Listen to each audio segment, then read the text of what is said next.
नमस्कार दोस्तों, स्वागत है आपका अपने चैनल अल्टीमेट नॉलेज पर। दोस्तों, आप सब लोग इस बात को बहुत अच्छे से जानते होंगे कि तुर्की दुनिया में एक आधुनिक और सभ्य देश के तौर पर जाना जाता है। तुर्की दुनिया के उन चुनिंदा मुस्लिम देशों में से एक है जहां पर मुस्लिम लोग बहुत ज़्यादा शिक्षित होते हैं और यहाँ के मुस्लिम लोग अपने जीवन में खुले विचार के और मॉडल होते हैं।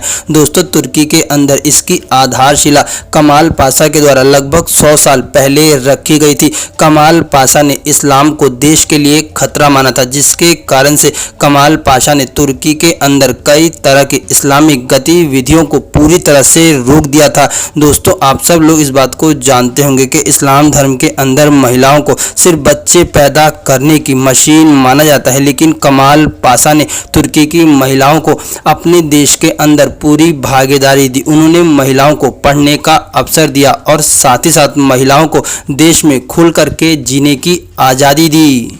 यही कारण है कि तुर्की की महिलाएं दूसरे मुस्लिम देशों की महिलाओं की तुलना में कई गुना ज़्यादा शिक्षित और सेल्फ डिपेंडेंट होती है। तुर्की की महिलाएं पुरुषों के मुकाबले हर क्षेत्र में कंधे से कंधा मिला करके चलती है, लेकिन तुर्की एक बार फिर से कट्टर इस्लामिक जिहाद की चपेट में आने लगा है। जब से तुर्की के अंदर एर्दोगन की सरकार आई है, तब से एर्दोगन के ऊपर इस्लामिक साम्राज्य का खलीफा बनने का जुनून सवार हो गया है, जिसके कारण से उन्होंने तुर्की के अंदर कट्टर इस्लाम को फिर से बढ़ावा देना शुरू कर दिया है।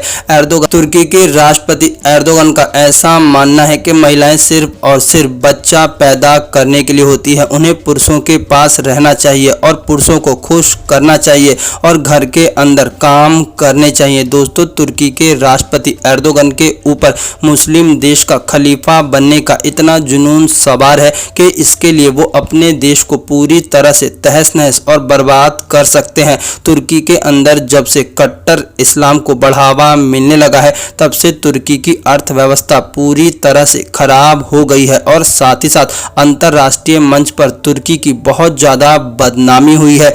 दोस्तों, आपको जान करके आश्चर्य होगा कि जो तुर्की एक समय तक बहुत ही अच्छा और सभ्य माना जाता था, आज दुनिया भर में उसकी मान और प्रतिष्ठा में बहुत ज़्यादा गिरावट आई है। दोस्तों, आप जानते ही होंगे कि शिक्षा उस शेरनी का नाम है जो जितना पिएगा वो उतना दहाड़ेगा। दोस्तों, आज तुर्की की महिलाएं कट्टर इस्लाम के विरोध में सड़कों पर उतर आई हैं और तुर्की के अंदर जबरदस्त प्रदर्शन हो रहे हैं। महिलाएं इस बात को कह रही हैं कि उन्हें अपने देश के अंदर पूरी भागीदारी चाहिए। दोस्तों, तुर्की के अंदर पिछले कुछ सालों में महिलाओं की हत्या में बहुत ज़्यादा बढ़ोतरी देखने को मिली है और यह हत्या उन्हीं महिलाओं की हो रही है जो कि कट्टर इस्लाम के विरोध में सड़कों पर आ रही हैं। तुर्की की महिलाओं का कहना है कि देश के अंदर कट्टर मौलानाओं की बहुत ज़्यादा बाढ़ आ गई है, जो कि इस देश को पूरी तरह से तहस नहस और बर्बाद कर देंगे। जिस तुर्की ने इतने लंबे संघर्ष और इतनी मेहनत के बाद दुनिया में अपना एक मुकाम बनाया था, वो कट्टर इस्लाम के कारण पूरी तरह से तहस नहस हो जाएगा। दोस्तों, आज तुर्की की महिलाएं इस्लाम के विरोध में सड़कों पर आ चुकी हैं। दोस्तों, आप लोगों का इस विषय के बारे में क्या सोचना है, प्लीज़ अपनी राय कमेंट बॉक्स में ज़रूर बताएं।